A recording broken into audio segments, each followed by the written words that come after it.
আসসালামু আলাইকুম এভরিওয়ান, স্বাগতম সবাইকে। এখন আমরা এইচএসসি কেমিস্ট্রি ফার্স্ট পার্টের চ্যাপ্টার 3-এর আরো কিছু বিষয় নিয়ে কথা বলবো। তো এই অধ্যায়টার নাম হচ্ছে মৌলের পর্যায়বৃত্ত ধর্ম এবং রাসায়নিক বন্ধন। এর আগে আমরা সর্বশেষ ম্যাজিক নাম্বার দিয়ে শেষ করেছিলাম। আমরা এখন শুরু করব কর্ণ সম্পর্ক দিয়ে। কি দিয়ে? কর্ণ সম্পর্ক দিয়ে। কর্ণ সম্পর্ক কি? কর্ণ সম্পর্ক হলো, মনে করো একটা পর্যায়, এটা পর্যায় 2 আর একটা পর্যায় হলো 3। মনে করো আমরা 2টা পর্যায় নিচ্ছি। এই পর্যায়ের মৌল, 2 নম্বর পর্যায়ের মৌল কি কি আছে বলতো? 2 নম্বর পর্যায়ের মৌলগুলো আছে লিথিয়াম, বেরিলিয়াম, বোরন, কার্বন, এগুলো। আর 3 নম্বর পর্যায়ে আছে সোডিয়াম, ম্যাগনেসিয়াম, অ্যালুমিনিয়াম, তারপরে সিলিকন, এইগুলো। তাহলে কর্ণ সম্পর্কটা হলো এই যে 2 নম্বর পর্যায়ে এবং 3 নম্বর পর্যায়ের যে মৌলগুলো আছে, তো 2 নম্বর মানে এটা যদি আমরা প্রথম পর্যায়ে ধরি, আর এটাকে যদি আমরা দ্বিতীয় পর্যায়ে ধরি, তাহলে প্রথম পর্যায়ে এটা কি প্রথম গ্রুপের সাথে দ্বিতীয় পর্যায়ে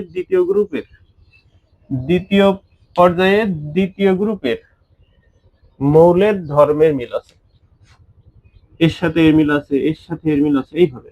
এটা হলো কর্ণ সম্পর্ক। অর্থাৎ লিথিয়ামের সাথে ম্যাগনেসিয়ামের মিল আছে রাসায়নিক ও ভৌত ধর্মের, তারপর বেরিলিয়ামের সাথে অ্যালুমিনিয়ামের মিল আছে, বোরনের সাথে সিলিকনের মিল আছে। তাহলে সংজ্ঞাটা কিভাবে দেওয়া যায় দেখো।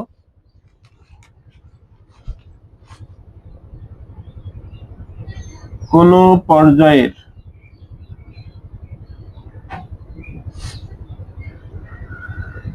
একটি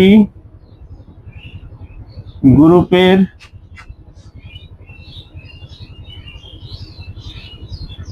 মৌলের সাথে পরবর্তী পর্যায়ের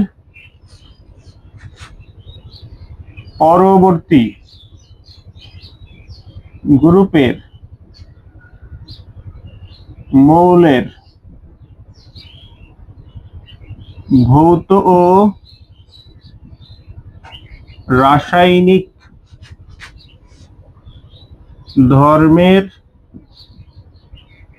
মিল আছে, এটা হলো কর্ণ সম্পর্ক। এটাই কি কর্ণ সম্পর্ক। জাস্ট এতটুকু জেনে রাখলেই হচ্ছে। এখন আমরা S block, P block, D block, F block মৌল নিয়ে আলোচনা করব। S, P, D, F block মৌল। এস ব্লক মৌল কাকে বলে? এস ব্লক মৌল হচ্ছে শেষ ইলেকট্রন এস অরবিটালে যাবে, শেষ ইলেকট্রন যদি এস অরবিটালে যায় তাকে বলবো এস ব্লক। পি ব্লক কাকে বলবো? শেষ ইলেকট্রন পি অরবিটালে গেলে তাকে বলবো আমরা পি ব্লক মৌল। ডি ব্লক মৌল কাকে বলবো? শেষ ইলেকট্রন যদি ডি অরবিটালে যায় তখন তাকে আমরা বলবো ডি ব্লক মৌল। এবং শেষ ইলেকট্রন যদি এফ অরবিটালে যায় তাহলে তাকে বলবো আমরা এফ ব্লক মৌল। আমরা যদি লিথিয়ামের ইলেকট্রন বিন্যাস করি 3, তাই না? তাহলে 1s2 2s অন, সর্বশেষ ইলেকট্রন কোন অরবিটালে গেল?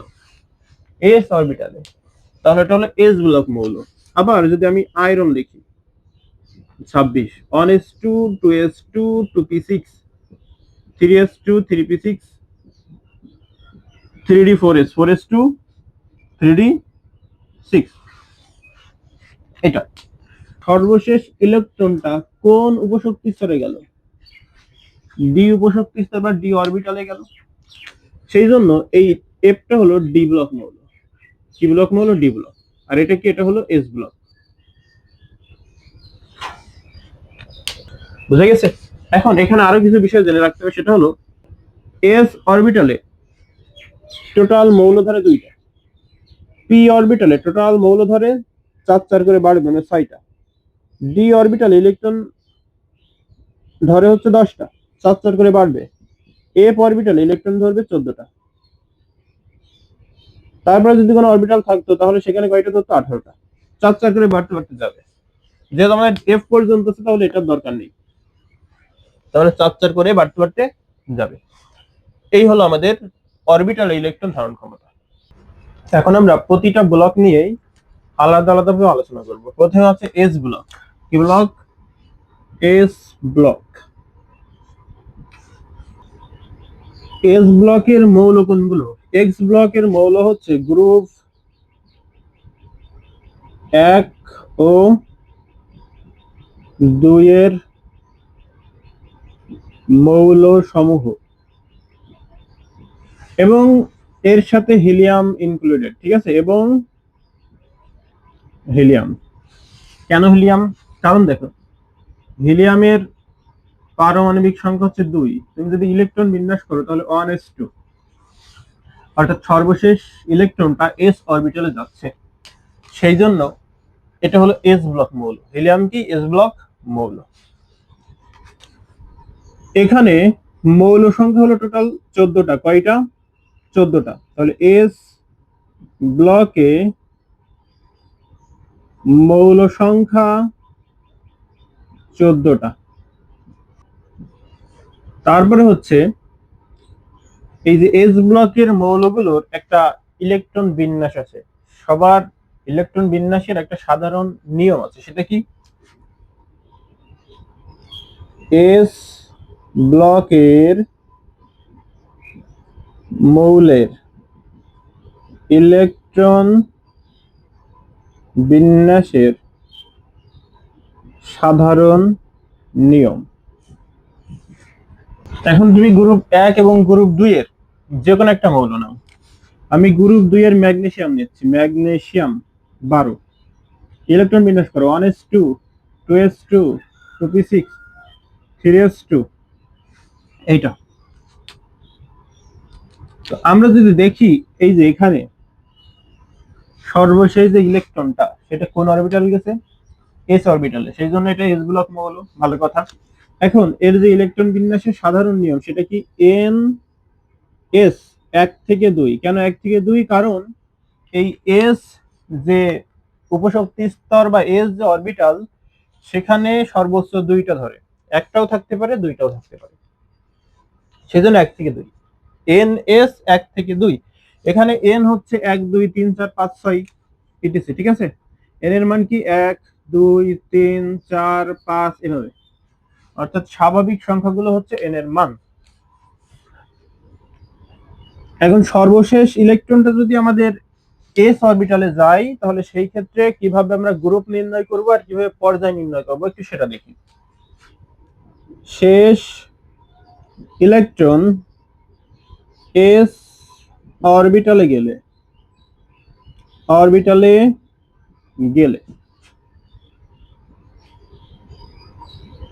পর্যায় কি হবে বলতো? পর্যায় হবে এন এর সর্বোচ্চ মান। ঠিক আছে, এন এর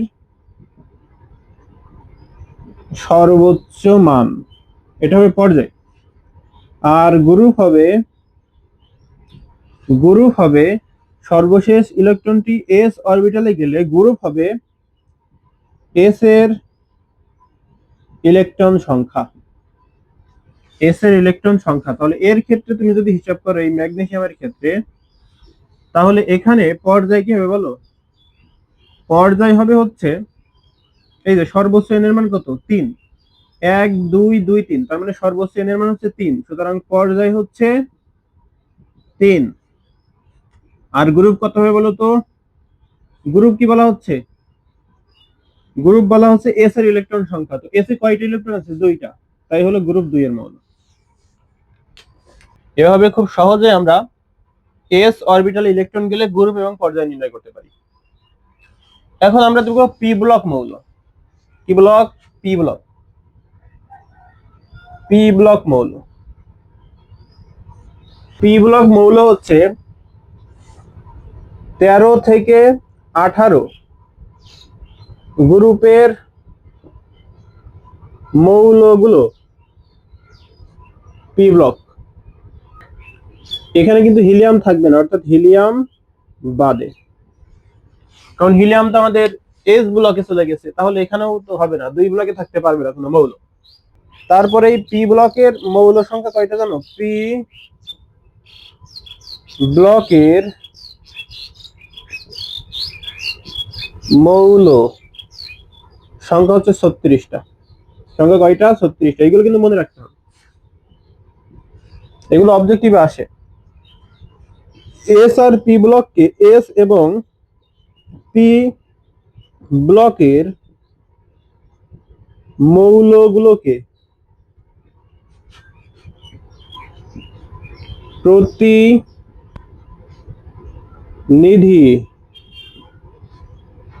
মৌল বলে। এস আর পি ব্লকের মৌলকে কি বলা হয়? এস আর পি ব্লকের মৌলগুলোকে কি বলা হয়? প্রতিনিধি মৌল বলা হয়। এস ব্লকের ইলেকট্রন বিন্যাসের যেমন একটা সাধারণ নিয়ম আছে, পি ব্লকের ইলেকট্রন বিন্যাসের ওরকম একটা সাধারণ নিয়ম আছে। তাহলে পি ব্লকের মৌল সমূহের ইলেকট্রন বিন্যাসের সাধারণ নিয়ম, সেটা কি? তুমি যে কোনো একটা পি ব্লক মৌল নাও, গ্রুপ 13 থেকে 18 বলা হচ্ছে, তাই না? তো আমি 18 এর একটা মৌল নিচ্ছি। 18 এর মৌল আমরা নিচ্ছি হচ্ছে নিয়ন। নিয়ন কত? 10। তাহলে 1s2 2s2 2p6 হয়ে গেছে কিন্তু। তাহলে সর্বশেষ ইলেকট্রনটা কোথায় গেছে? পি অরবিটালে গেছে। সর্বশেষ ইলেকট্রনটা পি অরবিটালে যাওয়ার কারণে এটা হলো পি ব্লক মৌল সর্বপ্রথম। এখন তুমি যদি দেখো, তাহলে ইলেকট্রন বিন্যাসের যে সাধারণ নিয়ম সেটা কি? সেটা হচ্ছে এন এস 1 থেকে 2, এন পি 1 থেকে 6। এমন দেখো, 2 2, এটা যদি এন হয় এই দুইও কি এন, এই দুই যদি এন হয় এই দুইও কি এন। তো এন এস 1 থেকে 2, এন 1 থেকে 6। কেন 1 থেকে 6? কারণ পিতে সর্বোচ্চ 1 থেকে 6টা ইলেকট্রন ধরে, তাই। এখন সর্বশেষ ইলেকট্রনটা যদি পি অরবিটালে যায়, তাহলে সেই ক্ষেত্রে আমাদের গ্রুপ আর পর্যায় নির্ণয়ের একটা ফর্মুলা আসবে আর কি। তো চলো আমরা দেখি সেটা। সর্বশেষ ইলেকট্রনটি যদি পি অরবিটালে যায়, 5 নাম্বার, শেষ ইলেকট্রন পি অরবিটালে গেলে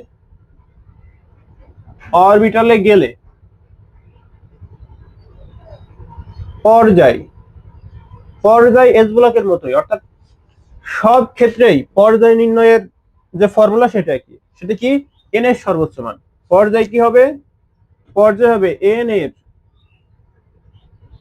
সর্বোচ্চ মান। আর গ্রুপ কি হবে? গ্রুপ হবে এস এর ইলেকট্রন যোগ পি এর ইলেকট্রন, তার সাথে 10 যোগ করতে হবে, এটা নিয়ম। তাহলে এর ক্ষেত্রে এসো, তাহলে এখানে কিন্তু এস এর ইলেকট্রন বলতে সর্বশেষ এস অরবিটাল ইলেকট্রন। এখানে কিন্তু দুইটা এস অরবিটাল আছে, বাট আমরা কিন্তু দুইটা এস অরবিটাল নেব না, সর্বশেষ এস অরবিটালটা নেব। তাহলে এস এর ইলেকট্রন গ্রুপ যখন নির্ণয় করবো, তাহলে এস এর ইলেকট্রন কয়টা? 2টা, লেখো। পি এর ইলেকট্রন কয়টা? 6টা, লেখো। যোগ কত? 10, তাহলে কত হলো? 18। তার মানে এই নিয়ন কত নাম্বার গ্রুপে অবস্থিত? 18 নম্বর গ্রুপে অবস্থিত। আর পর্যায় কি হবে? পর্যায় হবে এন এর সর্বোচ্চ মান। তো এন এর সর্বোচ্চ মান কত? এখানেও 2, এখানেও 2, মানে সর্বোচ্চ মান হচ্ছে 2। তাহলে পর্যায় হবে কত? 2। ওকে, তারপর আমরা দেখব ডি ব্লক এবং এফ ব্লক। ডি ব্লক মৌল, ডি ব্লক মৌল কাদের বলা হয়? যাদের সর্বশেষ ইলেকট্রনটা ডি অরবিটালে যায় তাদের। যাদের সর্বশেষ ইলেকট্রনটা ডি অরবিটালে যায় তাদেরকে বলা হয় ডি ব্লক মৌল। তাহলে এই যে ডি ব্লক মৌল কোনগুলো? গ্রুপ 3 থেকে গ্রুপ 12 পর্যন্ত, ঠিক আছে? গ্রুপ 3 থেকে 12 পর্যন্ত মৌলগুলো বি ব্লক মৌল। ওকে, এখানে মৌল সংখ্যা হচ্ছে টোটাল 41টা। কয়টা? 41টা। এবং এক্ষেত্রেও ইলেকট্রন বিন্যাসের একটা সাধারণ নিয়ম আছে, সেটা কি?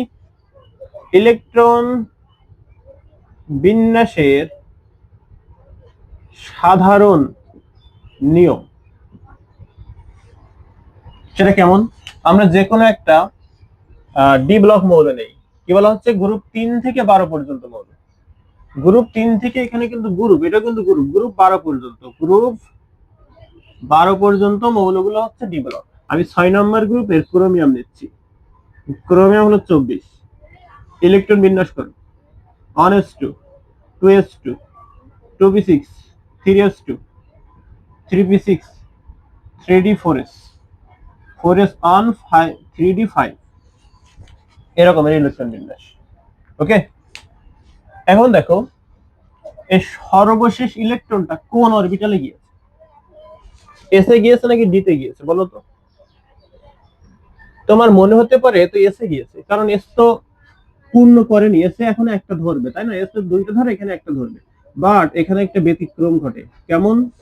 এই কক্ষপথ পূর্ণ করার পর এখানে 4টা হয়, বাট ডি অরবিটাল বা অরবিটাল গুলো পূর্ণ অথবা অর্ধপূর্ণ অবস্থায় থাকতে বেশি পছন্দ করে। সেই জন্য এর শক্তি বেশি হওয়ার কারণে এর কাছে একটা ইলেকট্রন নিয়ে নেয় জোর করে। তাহলে এর হয়ে যায় একটা, এর হয়ে যায় 5টা, এরকম জিনিসটা। এখন এর যে সাধারণ ইলেকট্রন বিন্যাসের নিয়মটা, সেটা আমরা কিভাবে লিখতে পারি? এটা যদি সাপোজ এন ধরি, এটা কি n-1, মানে 4 থেকে 1 বাদ দিলেই তো 3 হয়। এটা যদি n হয়, এটা কি n-1, তাই তো? তাহলে সাধারণ ইলেকট্রন বিন্যাসের নিয়ম হচ্ছে n-1 ডি। ডিতে কয়টা ইলেকট্রন ধরে? 1 থেকে 10টা। তারপর কি n, তাহলে n s, এসে কয়টা ধরে? 1 থেকে 2টা। এটা হচ্ছে সাধারণ ইলেকট্রন বিন্যাসের নিয়ম ডি ব্লকের ক্ষেত্রে। ওকে, এবার যদি সর্বশেষ ইলেকট্রনটা ডি অরবিটালে যায়, তাহলে সেক্ষেত্রে আমাদের গ্রুপ আর পর্যায় নির্ণয়ের একটা ফর্মুলা আসবে। ঠিক আছে, তাহলে শেষ ইলেকট্রন ডি অরবিটালে গেলে পর্যায় সবার একই, মানে পর্যায় নির্ণয়ের ফর্মুলা সবার একই। ঠিক আছে, এন এর সর্বোচ্চ মান, এন এর সর্বোচ্চ মান পর্যায়। আর গ্রুপ কি হবে? গ্রুপ হবে শেষ এস এর ইলেকট্রন সংখ্যা যোগ শেষ ডি এর ইলেকট্রন সংখ্যা।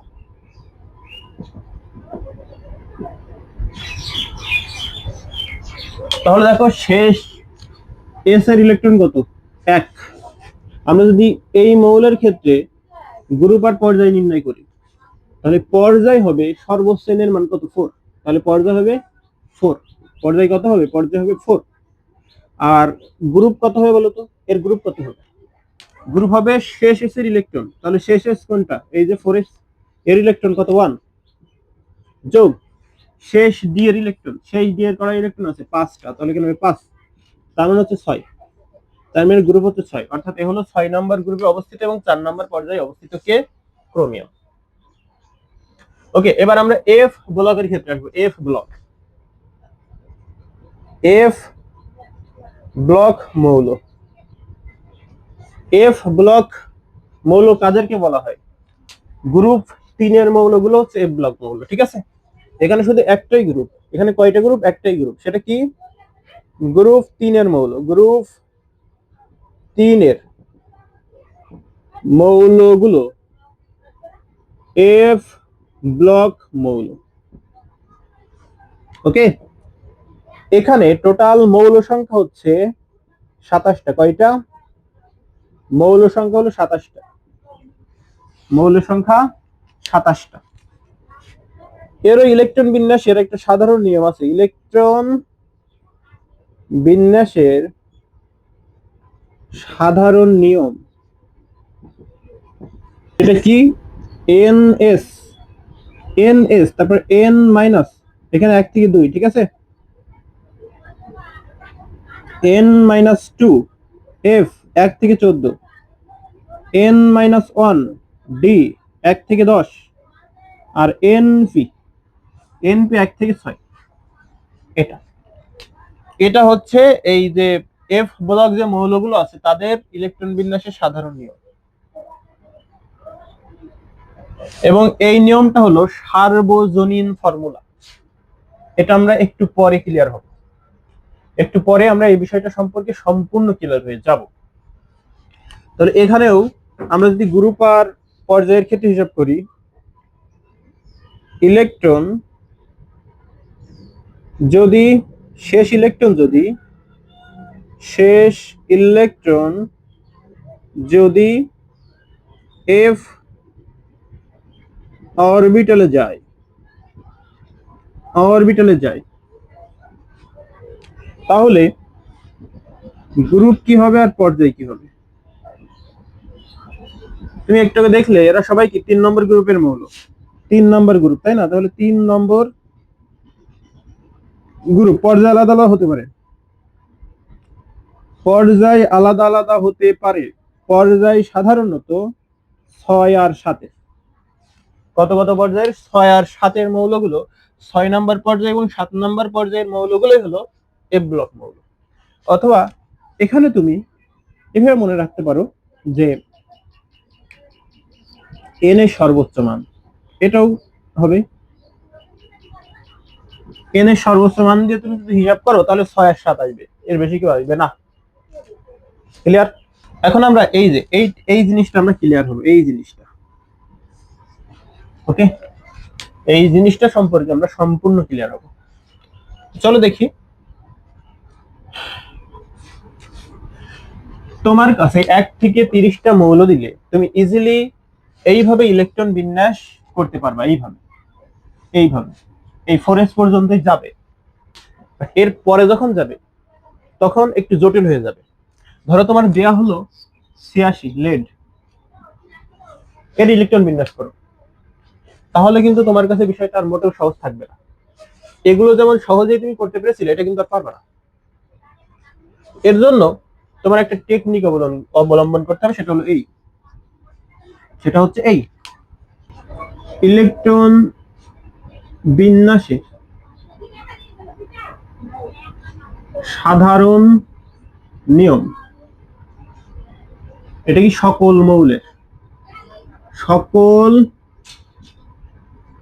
মৌলের ইলেকট্রন বিন্যাসের সাধারণ নিয়ম। সেটা কি? নিষ্ক্রিয়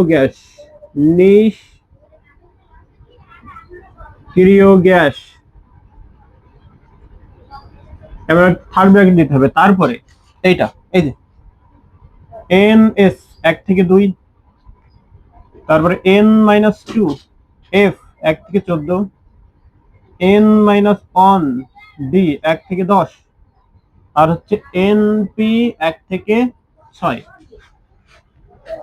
চলো আমরা লেডের ক্ষেত্রে দেখি। তার আগে আমাদের জানতে হবে যে নিষ্ক্রিয় গ্যাস কোনগুলো এবং এদের পারমাণবিক সংখ্যাগুলো জানতে হবে, ঠিক আছে? তার প্রথম নিষ্ক্রিয় গ্যাস হলো হিলিয়াম, তারপরে নিয়ন, আর্গন, ক্রিপ্টন, জেনন, রেডন, অর্গানেসন। এখন আমরা পারমাণবিক সংখ্যা নির্ণয়ের ক্ষেত্রে একটা ম্যাজিক নাম্বার শিখেছিলাম, তাই না? সেটা কেমন? সেটা ছিল এমন যে 2, 8, 8, 18, 18, 32, 32 এভাবে, তাই না? এভাবে প্রথম যে মৌল সেটা কি? হিলিয়াম। এর যে পারমাণবিক সংখ্যা কত? সেটা হচ্ছে 2। হিলিয়ামের পারমাণবিক সংখ্যা কত? 2। তাহলে প্রথম চলে গেল। তারপর দ্বিতীয়, কত যোগ করতে হবে? 8। তাহলে এর সাথে 8 যোগ করলে কত হয়? এর সাথে 8 যোগ করলে হচ্ছে 10।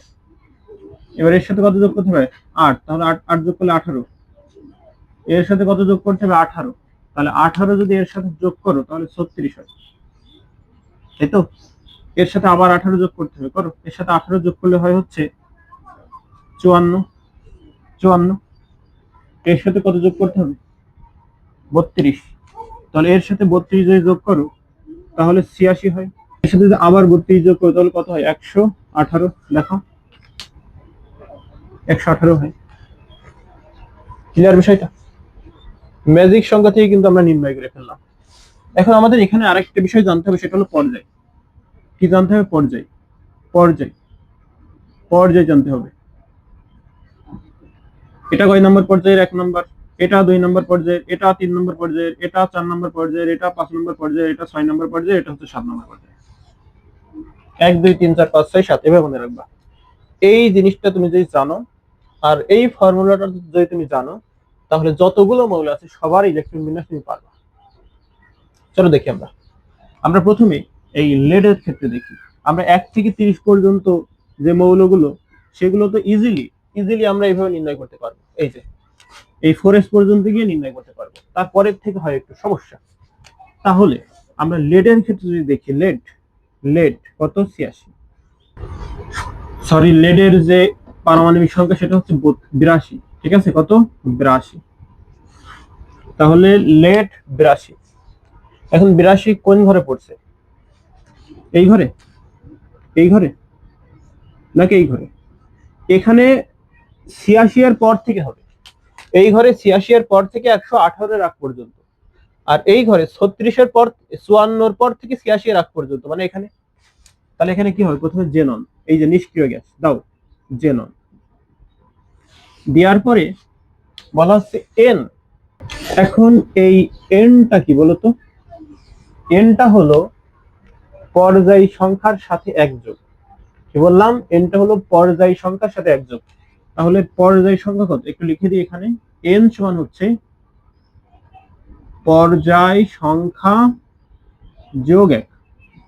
এটা কি? পর্যায় সংখ্যা যোগ 1। মানে পর্যায় সংখ্যা কত বলো এখানে? পর্যায় সংখ্যা হচ্ছে 5। 5 এর সাথে 1 যোগ করলে কত হয়? 6। মানে 6s দিলাম। তারপরে কথা বলো তো 6 - 2, এর মান 6, 6 - 2 মানে কত? 4f। 4f। তারপরে কত? n - 1, n বলতে কত? 6, 6 থেকে একবার দিলে 5, তাহলে 5d। তারপরে কি?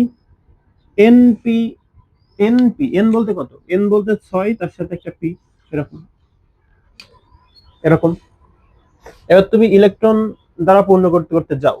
আচ্ছা, জেনন কত বলো তো? জেনন হচ্ছে 54। 54টা চলে গেছে তোমার কত থেকে? 82 থেকে 54 চলে গেছে। তাহলে আছে কয়টা? আর আছে দেখো, 6 আছে, কত হলে 12 হবে? 6 আছে, 8 হলে 12 হবে, তাই তো? হাতে থেকে 1 2 28, এমন হয় 28টা। আর 28টা ইলেকট্রন দরকার। তাহলে তুমি পূর্ণ করতে করতে যাও। এখানে কয়টা ধরে? 2টা গেল। এফে কয়টা ধরে? 14টা। তাহলে 16টা হয়ে গেল। 16 ডিতে কয়টা ধরে? 10টা। তাহলে 16 আর 10 কত হয়? 16 আর 10 26। এখনো 28 পূর্ণ করে 2টা, সেই 2টা এখানে। এই যে লেডের ইলেকট্রন বিন্যাস হয়ে গেল। লেডের ইলেকট্রন বিন্যাস হয়ে গেল। এখন তুমি একটা ছোট ধরো মৌল নিবা, সোডিয়াম। সোডিয়াম নাও ধরো। সোডিয়ামের ক্ষেত্রেও কিন্তু এটা করা যায়। কিভাবে দেখো? এটা কি? 11, তাই না? এখন দেখি সোডিয়ামের ক্ষেত্রে আমরা কোন নিষ্ক্রিয় গ্যাসটা নেব। এখানে যেমন জেনন নিয়েছিলাম, মানে 54 থেকে 86 এর আগ পর্যন্ত যেগুলো আছে সেগুলো জেননের ঘরে হবে। এখন দেখো 10 এর পর থেকে 18 এর আগ পর্যন্ত যে মৌলগুলো আছে সেগুলো কোথায় হবে? নিয়নে হবে। তাহলে এখানে কি হবে? নিয়ন। লেখো নিয়ন। এখন আমাদের পর্যায় কত দেখো? পর্যায় কত? এখানে পর্যায় 2। পর্যায় কত? পর্যায় 2। তাহলে আমরা n এর মানকে ওর সাথে যদি 1 যোগ করি তাহলে পর্যায় হবে আমাদের 3, তাহলে 3s। তারপরে কত? n - 2। n মানে কত? 3, 3 থেকে 2 বাদ দিলে 1, তাহলে 1f, তাই তো? তারপর n - 1, n বলতে কত? 3, তাহলে 3, 3 থেকে 1 বাদ দিলে কত? 2, তাহলে 2d। আর কত? np, n বলতে কত? 3, 3p। এখানে তুমি যদি n এর মান দেখো, n এর মান হচ্ছে 1। এখানে যদি n এর মান দেখো, n এর মান হচ্ছে 2। এই 1f আর এই 2d, এই দুইটা অরবিটাল সম্ভব না। কেন সম্ভব না সেটা আমরা পরে আলোচনা করব, ঠিক আছে? এই দুইটা অরবিটাল এখানে সম্ভব না। যদি সম্ভব না হয় তাহলে থাকে কি বলতো, নিয়ন 3s আর 3p, 3s আর 3p। এখন ইলেকট্রন দিয়ে তুমি পূর্ণ করো, নিয়ন মানে 10, নিয়ন মানে কত 10, তাহলে নিয়ন হচ্ছে 10, তাহলে 11 থেকে 10 বাদ দাও, তাহলে থাকে কত, একটা, তাহলে সেই একটা কোথায় হবে, তারপরের অরবিটাল, তারপরের অরবিটাল কি 3s, তাহলে 3p থাকছে না, 3p তে কোনো ইলেকট্রনই নেই, তাহলে কি করতে থাকবে সে। ক্লিয়ার? তারপরে এভাবে আমরা যে কোনো মৌলের ইলেকট্রন বিন্যাস খুব সহজেই নির্ণয় করতে পারবো। তো এখনকার ক্লাস এই পর্যন্তই।